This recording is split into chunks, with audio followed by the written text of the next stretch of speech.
Former Centralia Police Chief Bob Baez said he never wanted to resign, but was asked to on September 23rd. It's the first day Columbia residents can file to be elected mayor or council member to Ward 3 or 4. Developing wind farms in Boone County has been a 2-year project. Do you think some of your administrative goals will have to get put on hold because of COVID? No, I mean, you know. As you can see behind me, the only signage on this building is its address, 507. The name of the fraternity Phi Gamma Delta has been removed. Kermit, you talk with Zach inside his weather office for 4 minutes with less than 6 feet of distance between the two of you.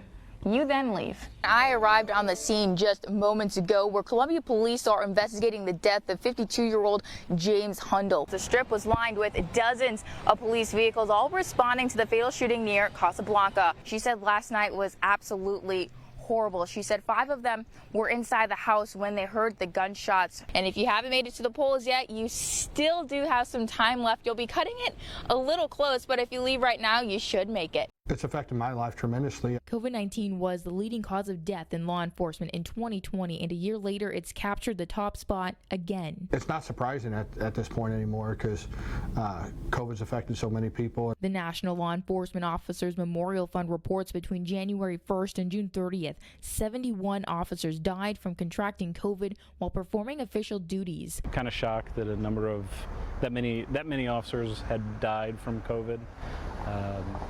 I wasn't aware of the amount of officers. I knew that there were several that were dying from COVID-related illness. And the thought of getting COVID while helping others hasn't escaped the minds of officers. You never know if you're going to run across somebody that has the virus, that may be passing it on, or they haven't informed you that they're positive, or they don't know that they're positive. So it does make it a little more dangerous. A dangerous and deadly virus that infected Marys County Sheriff Chris Heitman. It was pretty tough, and I even had the vaccine beforehand, but I think I probably would have been hospitalized had I not had the vaccine. Nearly 2 months after Heitman contracted COVID, the virus found his brother. My brother had passed away because of COVID last Saturday. He chose not to be vaccinated, but that was his choice, but I think it definitely would have made a difference had he been vaccinated. It's a risk to be in law enforcement. Officers say they never know what's going to happen, but it's what they can't see, taste, or smell that could now cost them their life. Look at all the deaths, law enforcement deaths that happened because of COVID, and those officers are just out working, doing their day-to-day job and responding to your needs, responding for your service calls. A deadly virus that was getting a lot of people sick, and then a lot of people were dying from it.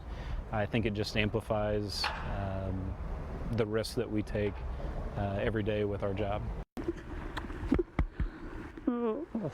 This isn't a regular hug between two brothers. Well, I was squeezing him hard. I know that. It was just like, I honestly didn't know what I was going. I thought they were going to wait till we got up to the porch, because that's why I took the umbrella out, and then all of a sudden I see him running out, and I went, oh, forget it. Yeah. I just threw the umbrella down, and we just hugged it. I love you. I love you. I love you. It was their first embrace in their 70-plus years of life. Felt good. I don't know. It was just like a part of me. We're complete now. Mm-hmm. That. Can't say it any better than that. We're complete now. That yep. After 70 years, we're complete now. Brent and Bill Hardy have the same father, but they didn't know each other existed until a year and a half ago when Brent found Bill through Facebook. It's not anything you can put in words. I can't say, no. It's just, this guy is a part of me, a part of Dad. We have the same blood running through us from Dad. Dad was in the Army. Bill and Brent chose the Air Force and unknowingly served at the same time. But Bill only joined the Air Force because of their father. Don't go in the Army. If you have to go any other branch of the service, don't go in. But Dad, don't go in the Army. So I went down and joined the Air Force. Their service to their country is what binds all of them, and Bill wanted his brother to have a piece of their father. I love this guy. And that's why he needs to have that. I didn't know what it was, of course, until I saw the shape. And when I saw that shape, I knew exactly what it was. And but I just figured he needs to have this. You need to have this. Well, thank you. You need to have it, Guy. Thank you, Bill. Love you, brother. Need to have it. Thank you. I'll cherish it. For University of Missouri students, it's just another Friday, but for school officials, it's another day drafting plans for the possibility of a vaccine mandate. There is the lawsuit by several states against the federal government.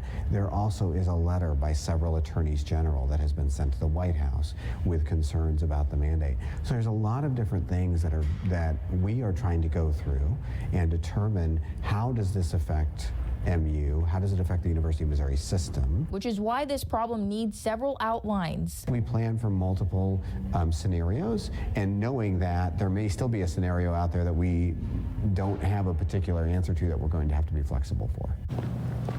But not all of the topics are written clearly. We have contracts and grants, and they have different language in the agreements. When are they applicable to this?